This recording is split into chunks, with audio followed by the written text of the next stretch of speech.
தமிழகத்தில் கடந்த அக்டோபர் 27ஆம் தேதி நிலவரப்படி 6.41 கோடி வாக்காளர்கள் இருந்தனர். எஸ்ஐஆர் பணிகளை முன்னிட்டு வெளியிடப்பட்ட வரைவு வாக்காளர் பட்டியலில் 5.43 கோடி பேர் மட்டுமே இடம்பெற்றிருந்தனர். மொத்தம் 97.37 லட்சம் வாக்காளர்களின் பெயர்கள் அதில் நீக்கப்பட்டது. இதனைத் தொடர்ந்து பல கட்டங்களாக பெயர் சேர்க்க, நீக்கம் மற்றும் திருத்தம் செய்ய கால அவகாசமும் வழங்கப்பட்டது. இந்நிலையில் பலரும் தங்கள் பெயர்களை சேர்க்க விண்ணப்பித்திருந்தனர்.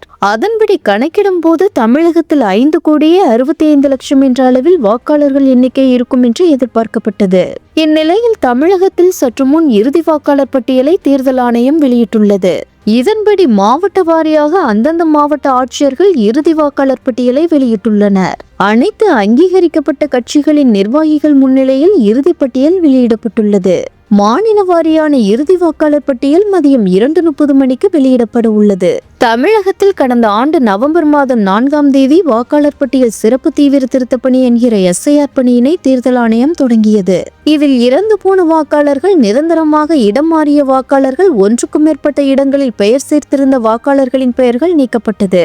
சுமார் 40 நாட்கள் நடந்த இந்த பணியானது டிசம்பர் மாதம் 14ஆம் தேதி நிறைவடைந்தது. அதன் தொடர்ச்சியாக 19ஆம் தேதி வெளியான வரைவு வாக்காளர் பட்டியலில் 5.43 கோடி பேர் மட்டுமே இடம்பெற்றிருந்தனர். மொத்தம் 97.37 லட்சம் வாக்காளர்களின் பெயர்கள் அதில் நீக்கப்பட்டு இருந்தது.